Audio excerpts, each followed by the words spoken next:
నీతి కథల లోపల మనం ఈరోజు ఒక కథ చెప్పుకున్నాం. అది ఏంటంటే అర్హత. అర్హత సీతానగరంలో వ్యవసాయ భూమి తక్కువ ధరకు లభిస్తుంది. ఈ విషయం తెలిసిన భూమయ్య తన గ్రామాన్ని వదిలి సీతానగరం వచ్చి స్థిరపడ్డాడు.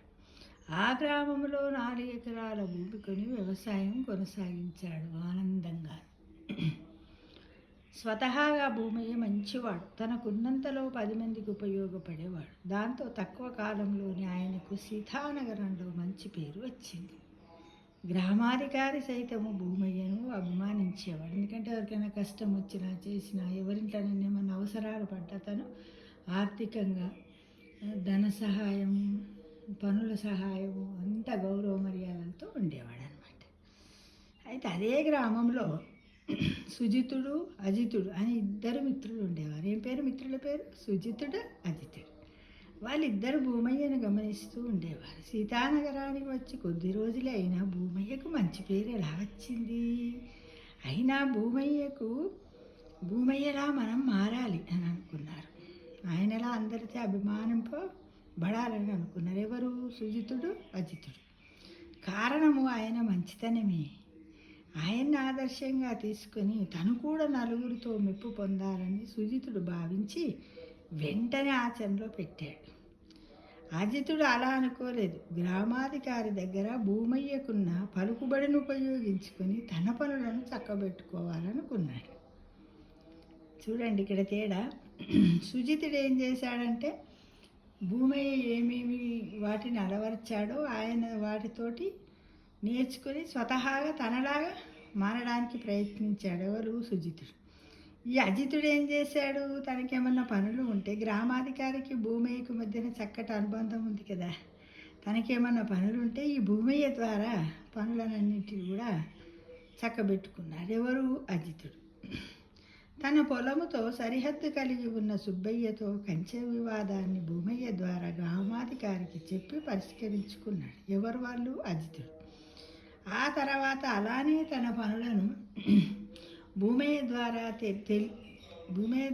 తెలివిగా చక్కదిద్దుకున్నాడు. ఎవరు? అజితుడు. అదే సమయంలో సుజితుడు భూమయ్యలోని సుగుణాలను అంచనా వేస్తూ తాను అలాంటి మంచి కార్యక్రమాలను చేస్తూ గ్రామంలో మంచి పేరు తెచ్చుకున్నాడు. ఇదిలా ఉండగా వారసులు లేని గ్రామాధికారికి వృద్ధాప్యం వల్ల తన బాధ్యతలను మరొకరికి అప్పగించాలని అనుకున్నాడు. ఎందుకంటే రిటైర్మెంట్ వస్తుంది కదా అనుకున్నాడు. దాంతో రాజుని కలిసి తాను విశ్రాంతి తీసుకోదలిచానని చెప్పాడు. సరేనని ఒప్పుకున్న మహారాజు మీ వారసుని మీరే ఎంపిక చేయండి అన్నాడు. ఎవరిని? గ్రామాధికారి. వెంటనే గ్రామాధికారికి సుజితుడు గుర్తొచ్చాడు. అన్ని విధాలా తగినవాడు అని మనస్సులో అనుకొని సుజితుడి పేరు రాజుకి చెప్పాడు. ఎవరు? గ్రామాధికారి. ఎందుకు చెప్పాడు సుజితుడి పేరు? ఏమైనా అజితుని ఎందుకు చెప్పలేదంటే సుజితుడు మంచి పనులు చేశాడు. భూమయ్యలో ఉన్నటువంటి మంచి గుణాలు ఉన్నాయి. అంటే నలుగురికి సహాయం చేస్తాడు, నలుగురిని ఆదరిస్తాడు, గౌరవిస్తాడు, మర్యాదలు ఉన్నాయి, అన్నీ ఉన్నాయని అంటే ఆయన సత్ప్రవర్తననే ఈ గ్రామాధికారికి నచ్చింది. కానీ ఈ అజితుడు అలా కాదు కదా. ఎలా? తనకు అవసరం ఉన్నప్పుడే వాళ్ళను వేరే వాళ్ళతో తన పనులను భూమి ద్వారా చక్కబెట్టుకున్నాడు కదా, చేసుకోవడం, తర్వాత కాము ఉండడం. అలాంటి స్వార్థపరుడు అనమాట అజితుడు. ఇప్పుడు ఇదంతా కథ విన్న తర్వాత మనకి ఏమనిపిస్తుంది మిత్రమా? అజితుడు తన స్వార్థానికి అందరిని ఉపయోగించుకుంటాడు. కానీ సుజితుడు అలా కాదు. అందరూ తనవాడే అంటాడు, అందరూ తనవారే, అందరిలో నేను ఒకరిని అంటాడు కదా. ఆ మాటలకు రాజుగారు సంతోషంగా అంగీకరబ్బా, ఎంత మంచి సెలక్షన్ చేసిన రాజు కూడా సుజిత్ నచ్చాడన్నట్టుగా. గ్రామంలో ఈ విషయం అందరి చెవిన పడింది. అజితుడు అసూయతో రగిలిపోయాడు. అరే, నా ఫ్రెండ్కు ఇట్లనా? సుజితుడికి ఏమి అర్హత ఉందని గ్రామాధికారిని చేశారు అంటూ అందరితో తన అక్కసును వెళ్ళగలవు.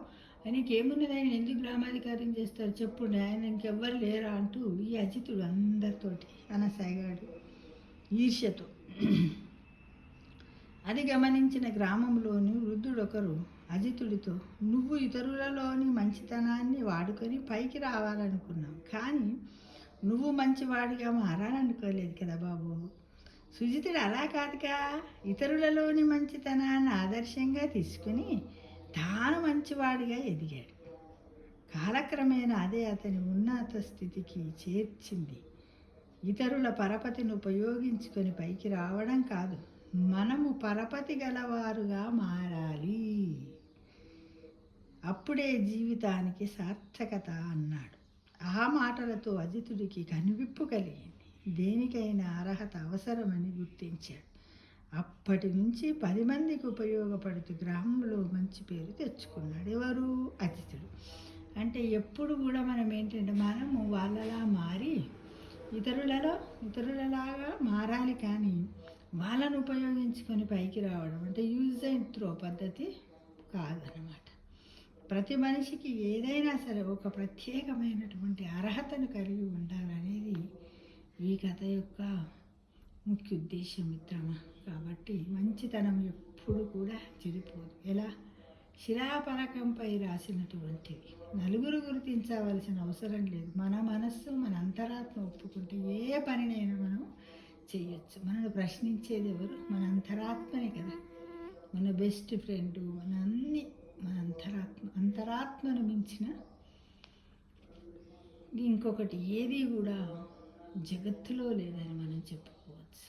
అంతరాత్మకు రెడీగా ఉండాలి. అంతరాత్మ ఇచ్చినటువంటి ప్రతి పనిని మనం చేయాలి. అప్పుడే ఈశ్వరుడు తన దగ్గరికి మనల్ని తొందరగా మోక్షానికి తీసుకెళ్తాడు అనే విషయాన్ని ఈ పిల్లలకు ఈ కథ చాలా అవసరం. పిల్లలే అని కాదు, పెద్దలకు కూడా. ఎందుకంటే ఈ కాలంలో అందరూ అలానే అవసరం ఉన్నప్పుడు వాడుకొని పైకి రావడం, వాడికి అవసరం పడ్డప్పుడు మాత్రం వీడు సహాయం చేయకపోవడం, అంటే కృతజ్ఞతాభావాన్ని వదిలేసి కృతజ్ఞుడుగా మిగిలిపోతున్న వారి సంఖ్య సొసైటీలో ఎక్కువైపోయింది. కాబట్టి కృతజ్ఞతతో చేసిన వాళ్ళని ఎప్పుడైనా ఎవరు కాపాడతాడు? భగవంతుడు కాపాడతాడు. అనే విషయాన్ని కథ ద్వారా మనం తెలుసుకున్నాం కదా మిత్రమా.